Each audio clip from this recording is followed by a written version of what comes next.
technical applications or real world applications, I had to make them work quickly. So I was able to bring that into the world of tech. So I learned my foundational core about machine learning and applied AI and generative AI.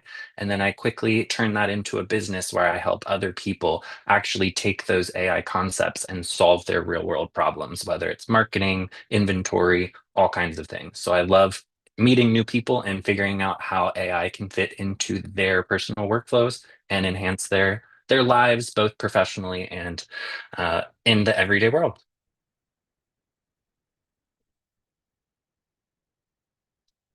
Oh, you're still on mute.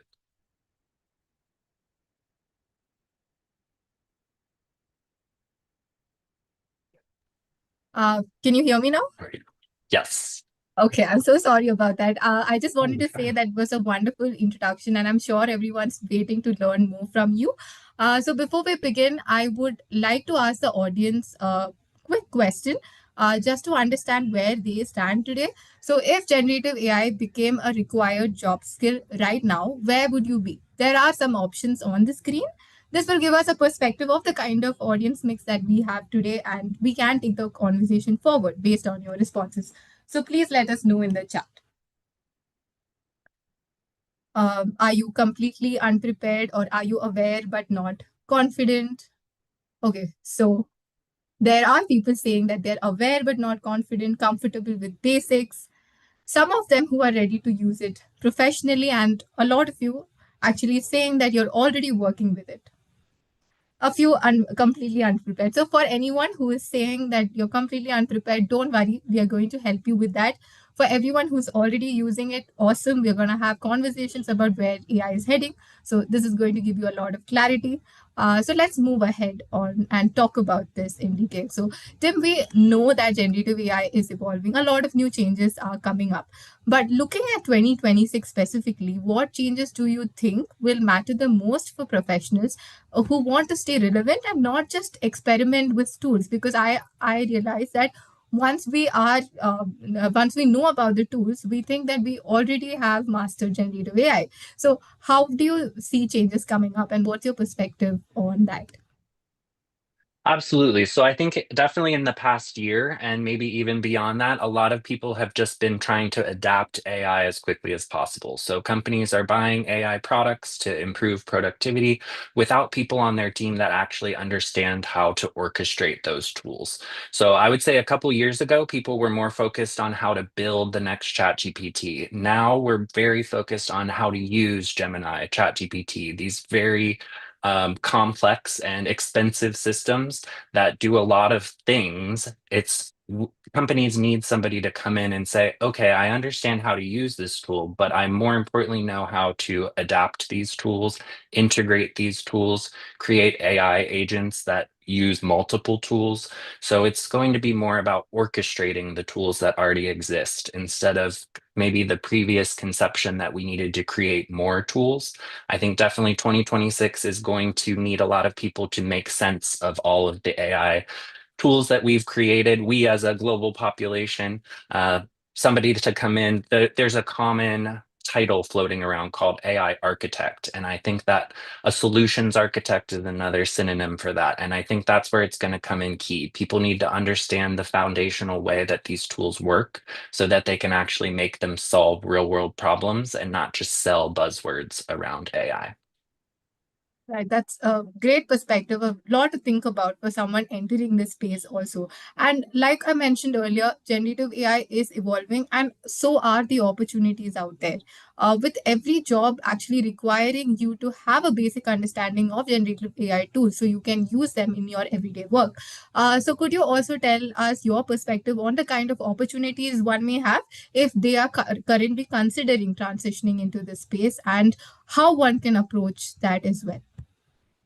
Absolutely. So I think if you're someone that's on LinkedIn, on job boards looking for positions to start, a lot of more entry level positions might revolve around prompt engineering. That's another buzzword, but not everyone knows what that means. And prompt engineering is all about how to make the machines respond in the way that we're looking for them to respond. So, how do we prompt these systems, from something as simple as how do I ask ChatGPT a better question to get a better answer, to more complex, how do I actually make the knowledge I have mean something in the data world. So I think tool, or if you're looking for rules or roles, sorry, things like prompt engineering analysts, but maybe entry level AI analysts. A lot of people are posting jobs, but they don't necessarily even know what they mean when they're posting them. So a lot of people use a variety of AI terms in their job posting, but looking for things like entry level AI analyst or prompt engineer. That's something that people can kind of learn quickly by learning how to translate AI concepts and tools to a to a broader audience that might not actually understand what those AI tools look like. Right. Thank you for that explanation, Tim. And I think the next slide is also about the top emerging AI roles in 2026. So there are a lot of them listed on the screen right now. So if it was a complete beginner, you did tell us about prompt engineer, systems, solutions architect, and a lot more. What are some of the skill roles that will actually have, a better growth when compared to the others? And what should a beginner consider versus somebody who's already using AI and quite advanced and comfortable? How are they supposed to make this decision? Absolutely. So I think a lot of people worry when they're coming in the door, I don't know how to program very well, or I don't know how to do this one specific task very well. So tools like using Simplilearn courses or other courses where you can find out a lot about the basics, because oftentimes you might just need a little bit of Python information in order to then use AI to enhance your coding ability. So you might need to kind of spread a wider net and learn about a lot of different concepts instead of trying to focus on being the best Python coder or the best prompt engineer or the best computer vision creator for self-driving cars. Instead, beginners should often try to learn more about the landscape than trying to perfect a specific tool so they can understand how they can highlight their own growth through using tools like AI and large language models, but also not get overwhelmed so quickly because there's a lot of tools, a lot of different ways that AI is working its way into every sector. So it's better, in my opinion, to learn more about the landscape in general. What kind of trends are going on? What kind of programming might I need to at least start to listen to or pay more attention to, as opposed to getting overwhelmed quickly saying, I don't know Python, I don't know how to do this, I don't know complex linear algebra.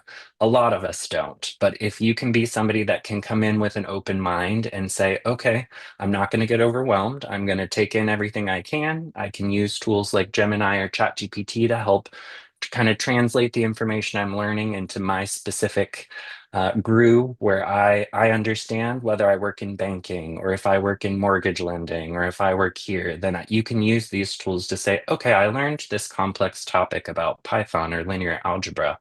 How can I make that more specific to what I already know? So tying it into your domain that you're already an expert in and not just trying to completely jump over and say, I'm going to become the best Python coder or I'm going to become the best machine learning operator, but trying to find where you can connect AI tools to the thing you're already really good at or the thing you've already spent a lot of time learning in school. Because there's so many applications of AI. Just try not to get overwhelmed. There's a lot out there, and try to find out how you can relate to these AI concepts with the information you already possess. That's actually great advice and something that will help everyone in whatever domain they are currently, because this would actually help them advance their careers in their current field as well. So, some amazing advice on that. So, even like we mentioned earlier, generative AI is growing, and opportunity, like we discussed, is also very big. But currently, we see that a lot of people still feel stuck when they try to move to generative AI, and some of them face a few difficulties. You're also a mentor with us, so you might be the right person to highlight some of the problems that you come across from learners, and what are some of the problems that you usually encounter, and how do you suggest that they get over it? How can they solve this problem and enter this field with a lot of scope and opportunities? Absolutely. So I think a lot of people think that AI, they hear AI and they think, okay, ChatGPT, Gemini. How am I supposed to use that? That's just one tiny piece of AI. ChatGPT is very powerful. It's very fun. It can really enhance your productivity, but that's only one tiny piece of AI. So I think a lot of people just underestimate that there are less complex AI tools that we can learn to build from the ground up. And something that you learn through the Simplilearn courses is what are those foundational tools? What makes ChatGPT work so well? Is it complex coding logic? Is it natural language processing? It's kind of a little bit of everything. So I think just the ability to widen your eyes to know that, okay, we're not just talking about ChatGPT, because everybody essentially has access to ChatGPT. But what can we use ChatGPT, for example? What can we use that to help us enhance our learning? How do we learn more about data sets? Why does ChatGPT work so well? So there's so many other pieces beyond just large language models. I think some people get stuck saying, well, I've used ChatGPT and it's great, but I don't really understand. That's because it's 0.5% of the AI world. So just exposing yourself to what else exists in the AI world is the first place where people get unstuck because they're like, oh, we could be talking about data pre-processing, or we could talk about fraud protection or anomaly detection in banking or something like that. And it has nothing to do with ChatGPT. So I think the first thing that students really get exposed to in the first couple of session is that, okay, we're not just talking about how to ask ChatGPT a question better. We're actually talking about the foundations of where ChatGPT came from, but then we go into so many other realms and agentic AI. And yes, we keep talking about ChatGPT and OpenAI and the Gemini and things like this. They keep coming into play because we plug them in here and there. But just expanding your viewpoint of AI beyond just large language models is, I think, the first place where people really get an aha moment. They're like, oh, wow, there are so many other ways that this can be useful. And it doesn't just have to be generating text conversations with a chatbot. Right. Those were some major points that you covered over there, and we also have like a few solutions that we would love to address. So, if somebody had to get over these problems in a structured way, could you suggest some pointers for them to help them transition in a very easy and structured manner? Absolutely. So with Simplilearn, and it's a great way to learn, period, you start with the basics. So you learn a little bit about Python, you learn a little bit about machine learning, which is how to build these complex systems, how to build these large models before you learn how to use them and integrate them and adapt them to specific domains. So you get to start at step one. So it might seem a little, how is this all going to connect at the beginning? But that's because it's a very specific roadmap that's presented for you, where here's a piece so you know enough about coding. Here's enough so you know enough about statistics and algebra. Here's enough so that you know about natural language processing. So then as the course continues, you start combining those skills together.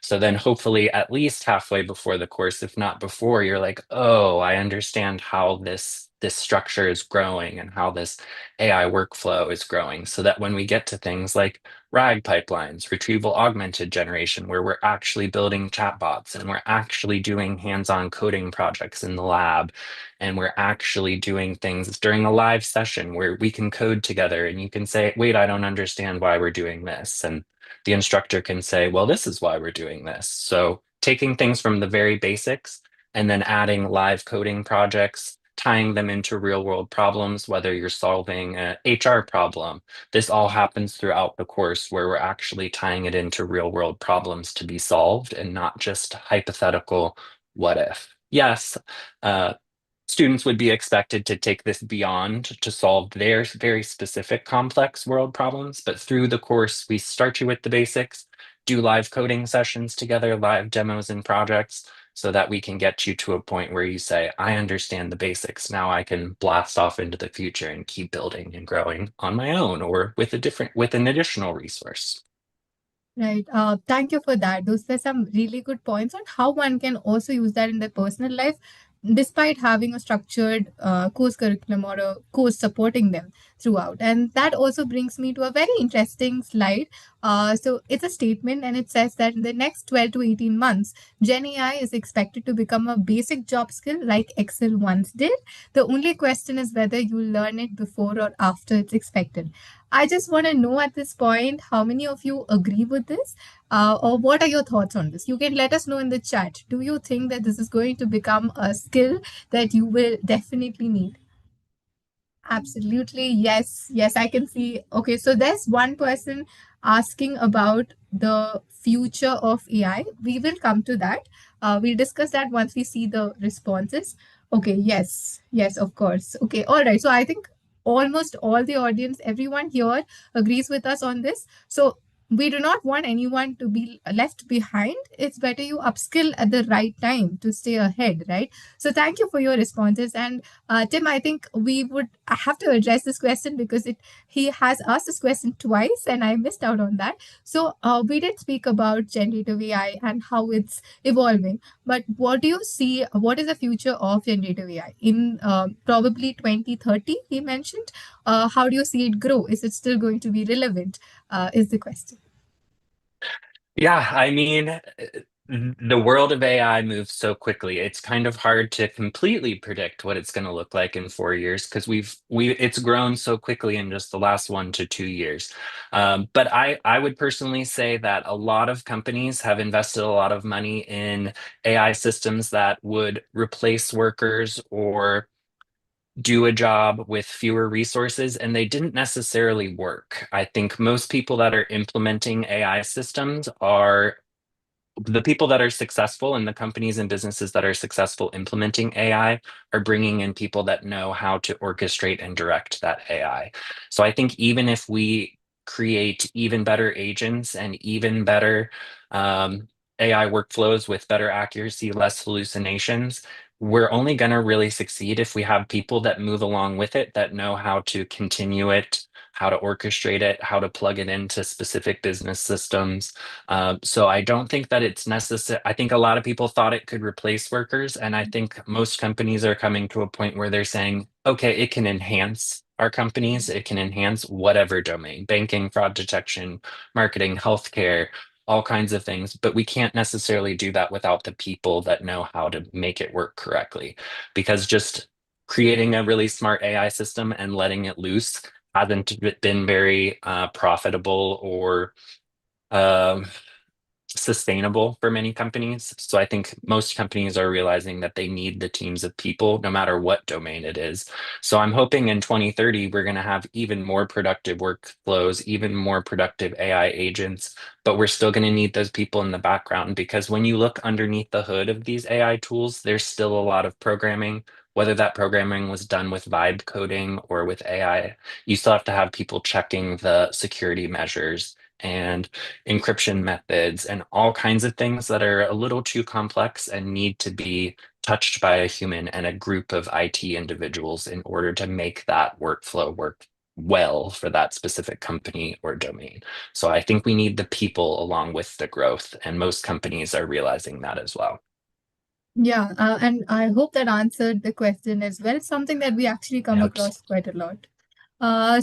Additionally, I think the divide is going to be with people who know how to use generative AI and the ones who do not. And if you already have the skills, I don't think you really have to worry about losing your job because new jobs are going to be created, right? And also I that agree. brings me to another major point, and these are the AI skills. So we already spoke about opportunities, roles out there, but when somebody is considering transitioning into this field, they sometimes get confused about the kind of skills that they should ideally focus on. So, Tim, it would be of great help if you could throw some light into some of the skills that one can develop, even as a beginner or someone in the field, and how they can possibly use these skills in their resumes or during their interviews to transition into this field. Absolutely. So I think some specific skills, and I saw in the chat somebody mentioned Python AI. We only use Python. I will say in the background, AI is driven mostly by Python. So Python as a programming language is a great place to start. So if you're not familiar with programming languages or you're very strong in a more front-facing one like JavaScript, maybe you should First, take a look at Python so you can understand what that coding is going to look like. Yes, we have AI agents that can help you code very quickly, but you're still going to need to understand kind of the base of what you're doing. I will say that even with AI tools being built on Python, you do need to be able to demo those products and show people, which includes user interfaces, which then introduces other programming languages. So it's more about getting familiar with how a computer programming language works and not necessarily one specific language. How do you actually code? Where do you code? How do you turn real code into an actual working demo that you can present to someone? So beyond that, there's also basic math, of course. I think a lot of AI is built on linear algebra and a little bit of calculus. People don't necessarily need to become calculus experts, but to understand, you can even start with Gemini or ChatGPT. Explain to me how linear algebra fits into building AI systems. Start there because then you can ask more questions that kind of bring it down to a more specific focal point where what do you as a prospective user? Because it's hard for me on a webinar to say, okay, you in the financial sector need to do this, you in healthcare need to do that. So basic math skills, basic programming skills are a great place to start. Basic data manipulation, whether it be Excel, Postgres, data tables, things like that. Learning all those basics of how to manipulate and work with data without getting consumed with being, I have to be the master of calculus or the master of data science. Right. So, those are some very good points on how one can actually build, even if you are starting without a background in generative AI, completely new to the field. Also, you can still try experiment, learn the basics, and then take it forward.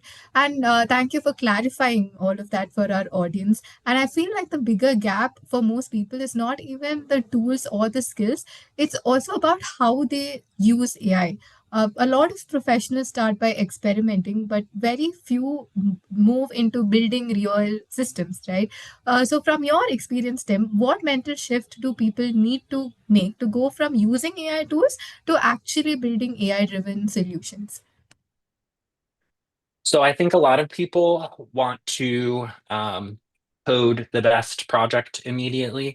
And so they're missing out on the fact that you have to learn how to actually host a website, or even not necessarily host a full website, but you need to maybe learn a little bit about Docker, which is how you can package up a program. So a lot of people focus on how to actually program, whether it be Python or another language, but you also need to increase your knowledge of how do I present my code to a client or to a potential employer?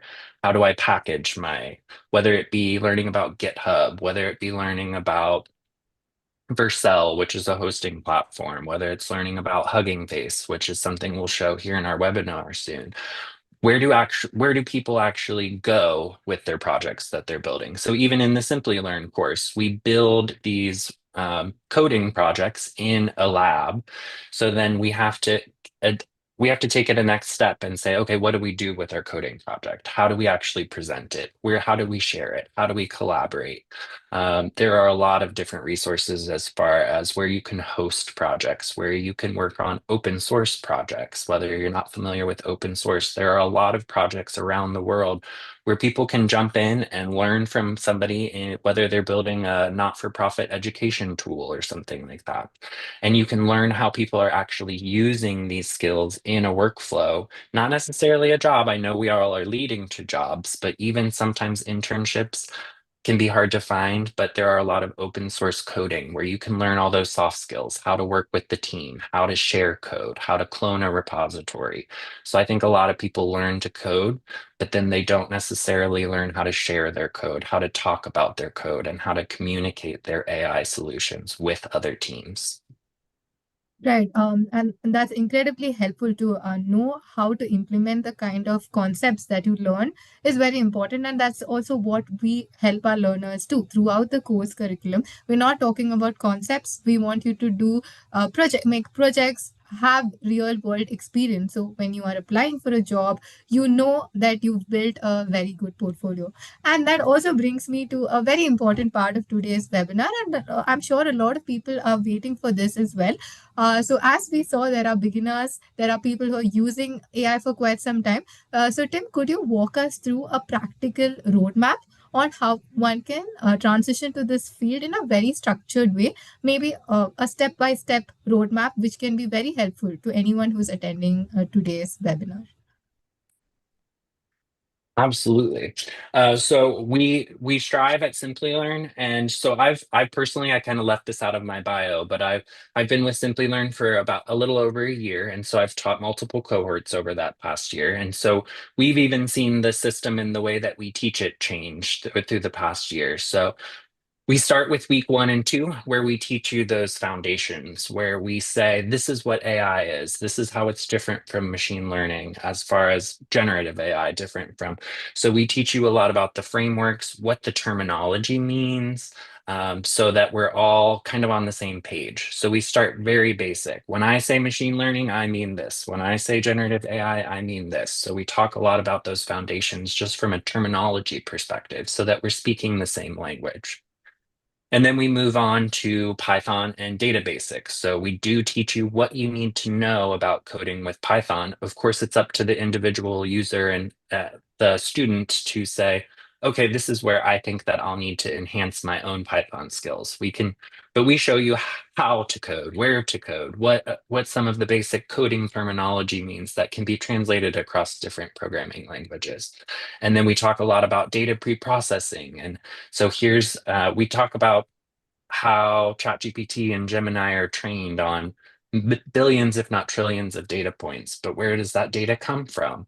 What kind of data is it trained on? So we go into the specifics of what is the data that we're talking about. Then we move into how LLMs think and respond. So we do talk a lot about ChatGPT and Gemini and natural language processing and what makes these tools so useful and why they caught on so quickly and globally to a point where I think last time I checked OpenAI's ChatGPT has 800 million users worldwide. So it has scaled to a point where we have to think about token context. We have to think about the cost of these LLMs. We have to talk about hallucinations, how to reduce hallucinations, increase accuracy. We talk about hyperparameters like temperature, where you can make the model more creative, less creative.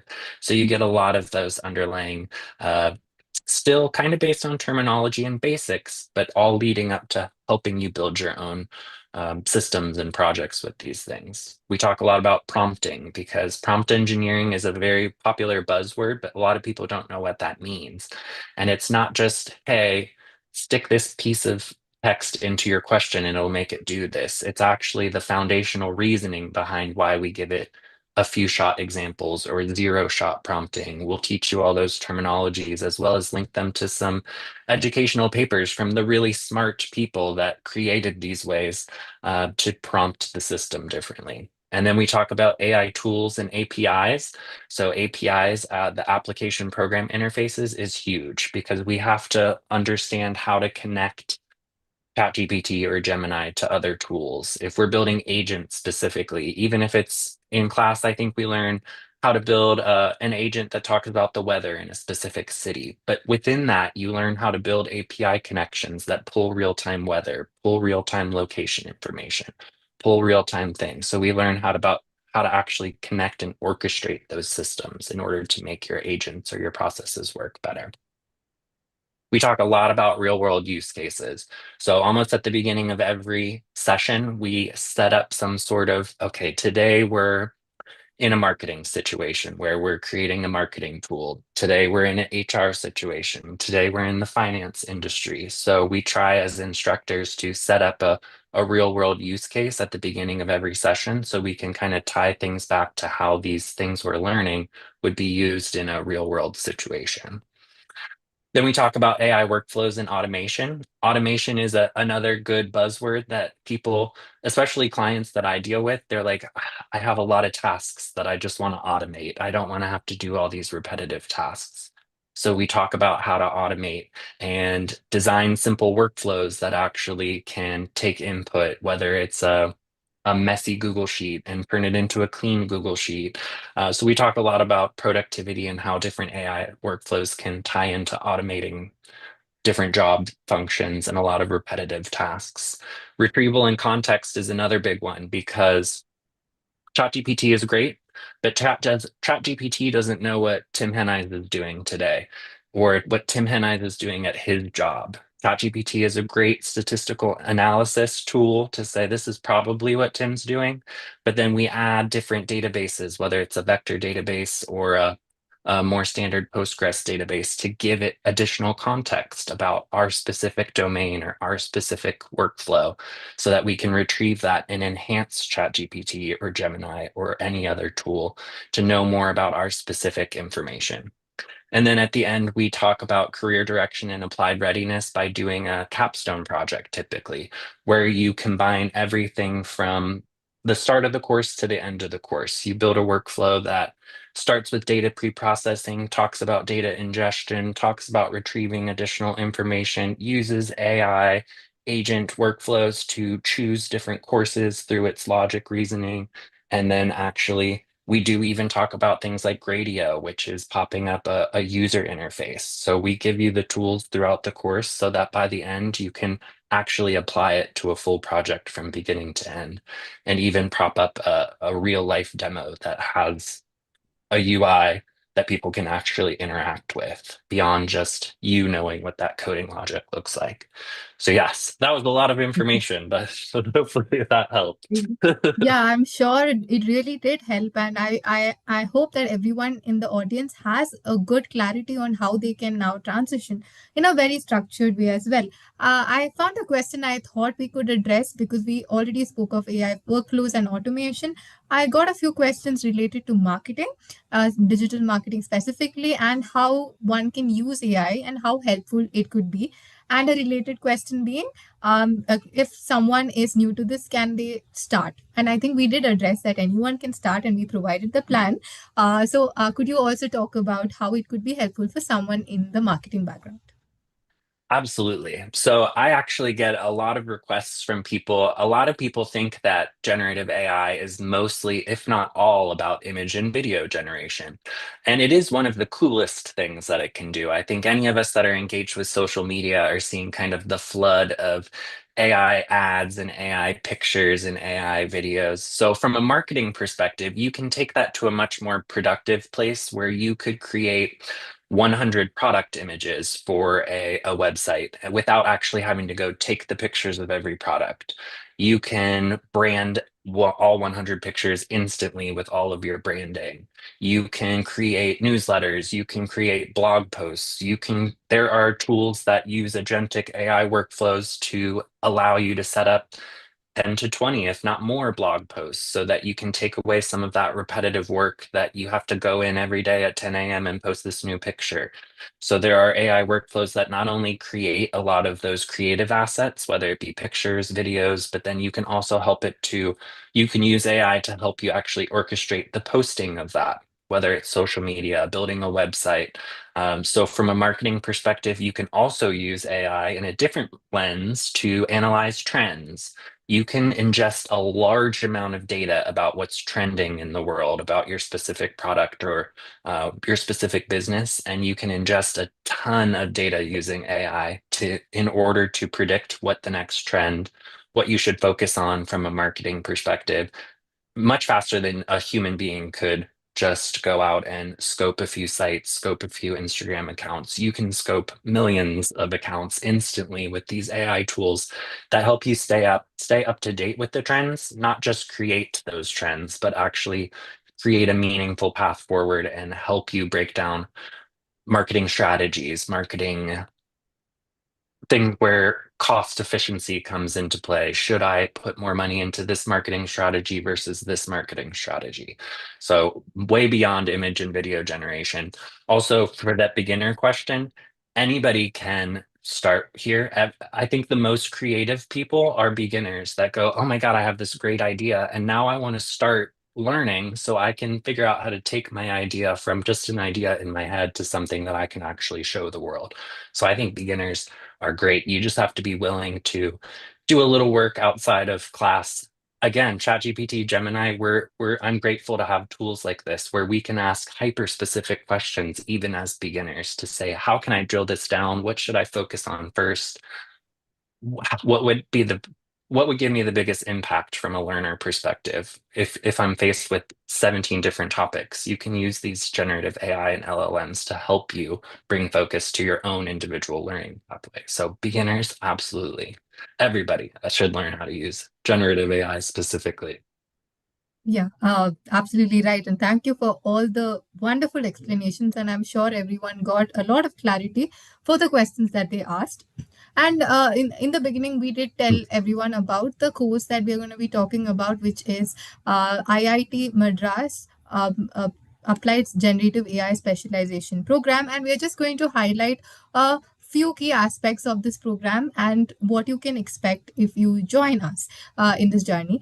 So this is not just a surface level AI course. Like Tim already mentioned, we actually go in depth to help you understand the concepts in detail. It is designed for professionals who actually want to build and not just understand generative AI and just use these tools. And you can see on the screen the first point being build, test, and deploy agentic AI systems.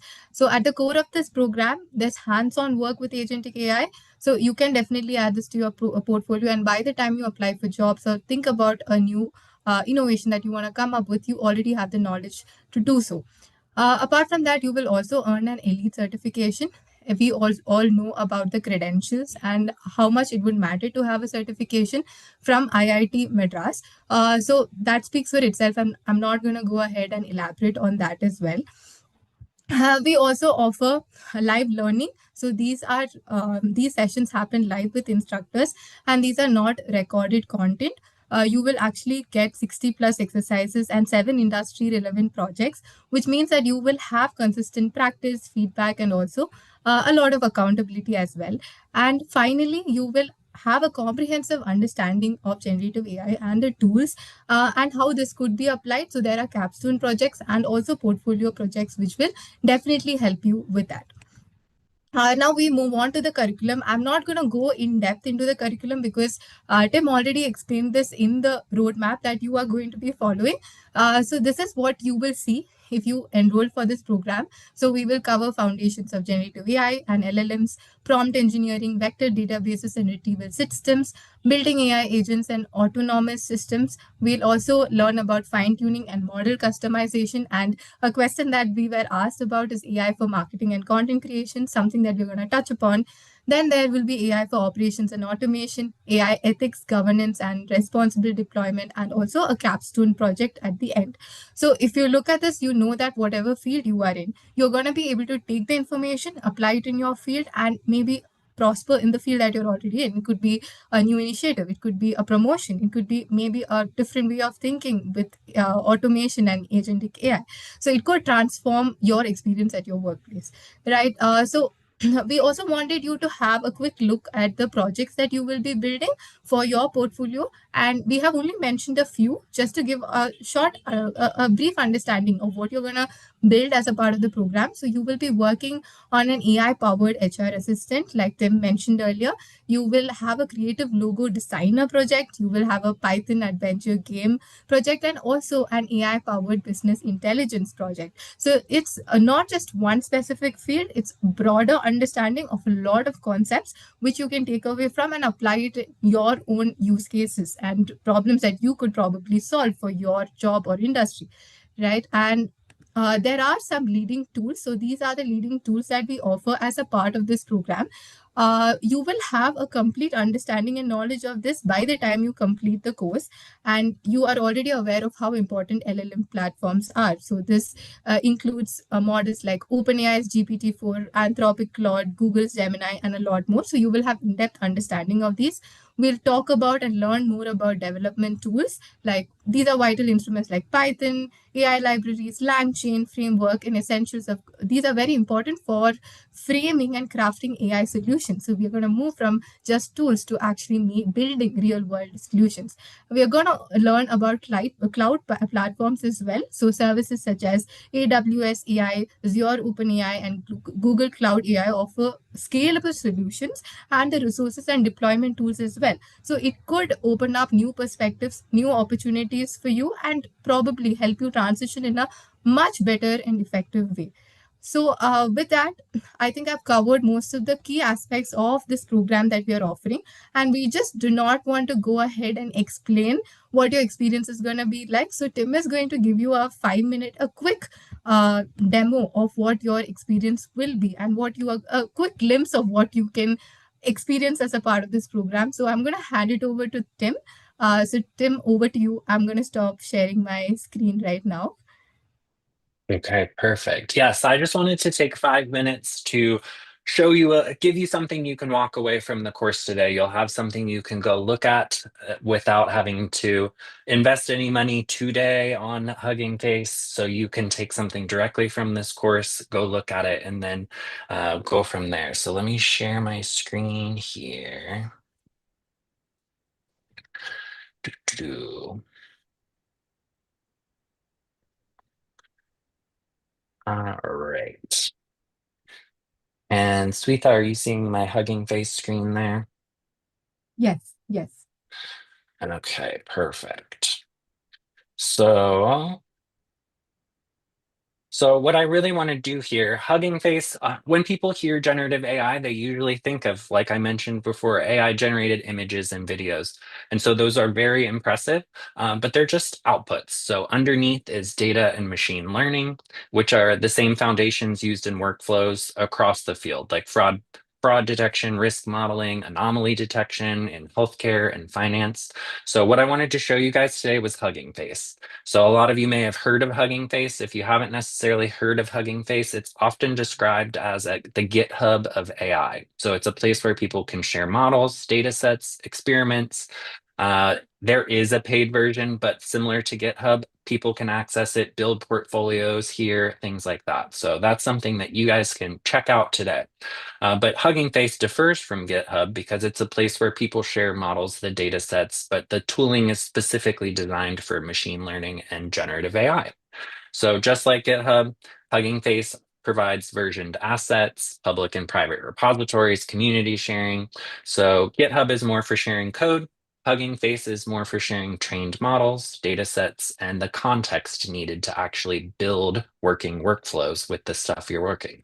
So a lot of the times in class, you might learn about a specific data set or a specific model. Hugging Face is where you can go and see how people in the real world are using those data sets and those models.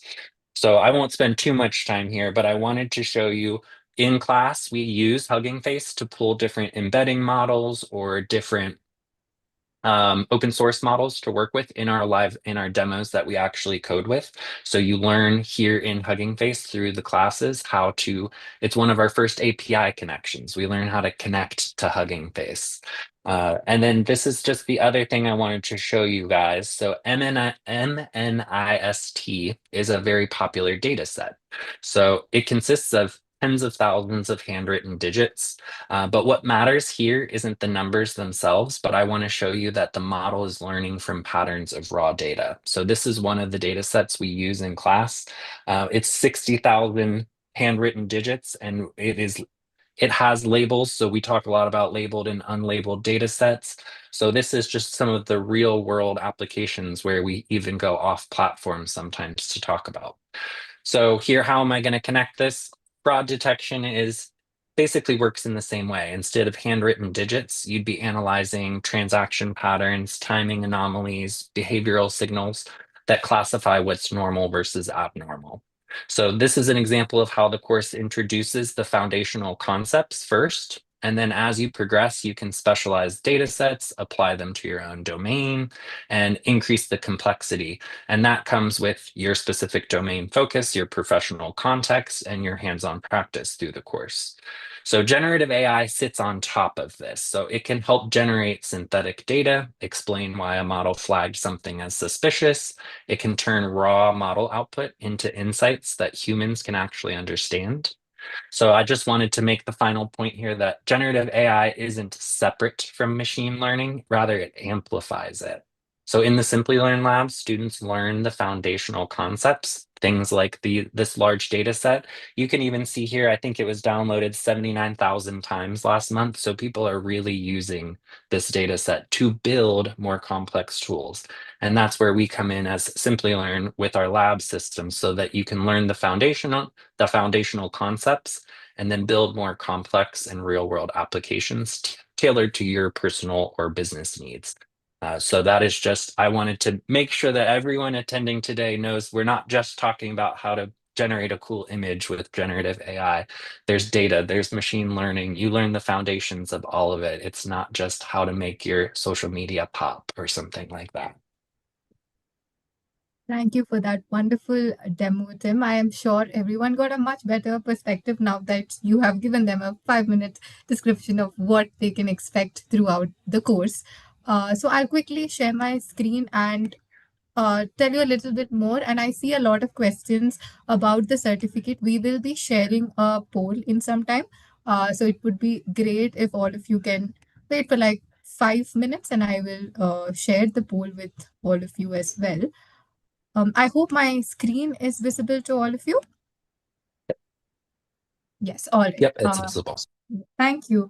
So we did see what your learning experience is going to be like, and this program is also designed for professionals. So our sessions are all live and interactive, like we mentioned earlier, and we also offer self-paced learning. So in case you miss out on a session, we provide the recordings. We understand that schedules get tough, and there might be days where you do not have the energy to attend a session. So you will have recordings, and one important aspect that we focus on is the hands-on lab experience where you're really working on projects, and we cover this point again, and you will have a peer community that you connect with, and this will include your all of the learners in the program and also mentors. So if you have any ideas, any questions, can definitely connect with them, build your network as well as you are taking up a course. You never know who you meet and the kind of possibilities that might open up for you.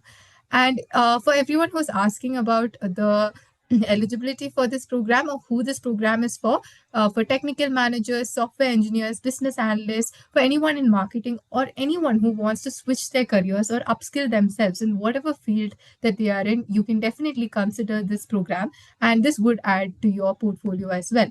Um, as you all know, I mentioned earlier that this is from IIT Madras Pravartak program. So these are some of the key highlights of this program, especially from the IITM perspective. So there is an opportunity of startup support. So if you're an entrepreneur at heart, this program actually offers you a very unique opportunity to have your startup incubated by IITM Pravartak Technologies Foundation. And think about having an advantage like having access to such a prestigious platform for growth and development. And next, we also have faculty master classes. So you might not have been able to go to IIT Madras and take up a course, but right now you will be attending sessions directly from the faculty. And you also have a campus immersion experience as well. So eligible participants can spend 2 days at the IIT Madras Research Park. I'm pretty sure all of you are aware of it. So this is not just a visit. So it's an immersive experience where you can truly feel the innovation and research excellence that IIT Madras brings across as well. So these are some of the opportunities that you have as a part of the program. And this is why, like you can see, why we would really like you to join our Simplilearn courses. So we provide some handpicked job opportunities by the end of your course. So this is a 4-month course. So you can completely transition into generative AI within 4 months. And we also provide AI powered profile optimization. So by the time you complete the course, our team is going to help you optimize your resume and profile, which will also increase your chances of landing your job. So there's also interview prep and assessment. So there are mentors like Tim, and our team also advisors who are going to give you feedback on your performance and how it would definitely help you in preparing better and also appearing for much better job interviews. And we also have technical capability enhancement. So basically, we also provide technical assessments to help you clear your first levels of interview, and we will have a supportive team throughout. I have gotten a few questions about the fees for the course. So the course fee for Indian learners is 1,40,000, and you can pay this in installments as low as 6,269. So we have no cost EMI options as well. And our next cohort is starting on February 4th, and this ends on May 29th of 2026. So these are weekday classes on Wednesdays and Fridays. But you will definitely have the recordings for these sessions as well. And like I mentioned earlier, it's a 4-month course. So a lot of learning in 4 months, a lot of projects you'll be working on, and a lot of changes that you can make to your career in a span of 4 months. So I will quickly first launch a poll for your interest in this program. And you can also scan this QR code here to find more details about this course. You guys can go ahead and let us know if you would like to know more about this course. Our team will reach out to you tomorrow itself and let you know more details about the course and how you can enroll and be a part of this journey. And there are some questions about the immersion experience, what one can expect through the course. Unfortunately, in the interest of time, I will not be able to take up these questions, but our team will definitely be able to assist you with that. And in the meantime, I will also pass on a few questions to Tim, because I'm sure I saw a few questions that we missed out on. So as the audience is responding, I'll just pass on some of the relevant questions that we have. All right. So yeah, how do we handle AI as a career move? Basically, this person's asking if how can one make this choice of transitioning into AI, and is this a confident, like, can you transition easily? Is this an easy transition, or is it going to be quite difficult? Gotcha. I'll try to, I talked a lot, so we'll see if we can answer several questions. So I'll try to be more short and to the point. Um, so basically, I think the biggest challenge there is that there are so many pathways to take with AI. So if you have a domain that you're very interested in, or if you're in a career where you want to make a complete change, it might take a little bit longer. But what the great thing about AI is that you can figure out what you're already really smart and really knowledgeable about. And then you can see how AI fits into that, because there are so many pathways. You can automate so many different things in so many different domains. So I think that the quickest way to make a career switch is try to figure out what sort of skill set you already possess, so that you're not starting from ground zero or from the very bottom. You're learning how to enhance what you already know and do with AI. Now, if you're sick of what you do and you want to make a career jump, the great thing is that there are a lot of opportunities. Everybody's looking for people who, even at different levels, know how to use AI in a basic beginner way, or maybe a very complex coding way. So obviously, it's going to take a little bit longer to get to that AI expert with the complex coding skill set. But I think almost anybody can benefit from learning AI, period, whether it's in your current job or if you're trying to make a career switch. So it kind of depends on how big the career switch is. But I think the best place to start is learn how to enhance what you already do well, or what you already know about a lot about with AI. And that makes that transition a lot quicker. And don't be afraid to use ChatGPT to help you create a career switching timeline, because that statistical significance, that's how ChatGPT works, can really help you take a lot of swirling thoughts around in your brain and help you create a concrete plan for how to switch careers. So lots of opportunity. Just don't get too overwhelmed while you're thinking about the switch. Thank you for answering that question, Tim. I'm also going to quickly end this poll right now, and I'll also launch the certificate poll right now with all of you. So please ensure that you fill this form with your full name. You will receive the post webinar resource also if you fill up this form. So I'll quickly launch the certificate poll as well. Yeah, I hope all of you are able to share your responses. I have shared the certificate poll with all of you.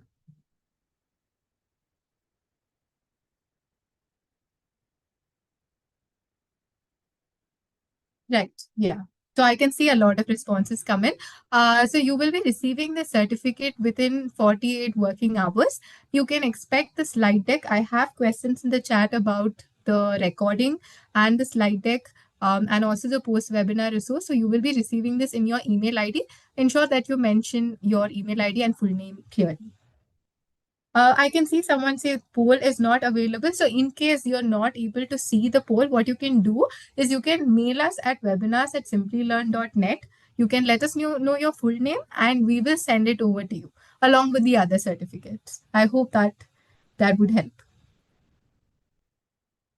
All right. So I'm gonna end this poll in another. No, please do not share your email IDs in the chat box because we will not be able to record it from here. Like I mentioned, if you have not seen the poll or it's not visible, please mail us at webinars@simplilearn.net. So this is the email ID. You can see it down there. So it's webinars@simplilearn.net. Yeah, webinars@simplilearn.net. Yeah. All right. So with that, as people are filling up their responses, Tim, it was incredible having you today. It was a wonderful conversation. I truly enjoyed it. A lot of insights. I'm sure everyone here who stayed till the end also got a lot of insights. So before we wrap up, I would like some closing thoughts from your end. Any advice that you would like to leave with our audience who's here with us? Absolutely. Thank you for the opportunity to join you today. And thank you everyone on the call for joining us for this webinar. I think this is a perfect way to start. Just joining a webinar like this and sticking your toes in the water per se to see what sort of skills you need to work on next. So I think AI, like I said several times, can be overwhelming. So just jumping in and learning what you can and learning what resources are out there, what kind of skill sets are being talked about in webinars like this. I think that's a very important place to start. Just become a part of the conversation, and then hopefully you will find the right pathway, hopefully through a Simplilearn course. I love teaching with this company and these courses, and I love connecting people with I love connecting with people like you guys because I get to learn so much about people trying to advance in this area. So thank you for joining us and thank you for taking the first step by learning more about AI with us today. And we hope to see you around our Simplilearn ecosystem. Thank you so much, Tim. And with that, I'm also ending the certificate poll. Thank you all for staying back. I know it's 10 o'clock here. Thank you for your time. Thank you for joining us. It was wonderful hosting all of you. You guys were really engaging. A lot of comments, a lot of chat, a lot of questions. If we have not addressed it, we will take it up in the upcoming webinars as well. So please do join us. Thank you, everyone. Hope you have a wonderful night ahead. So I'm going to end the webinar right now.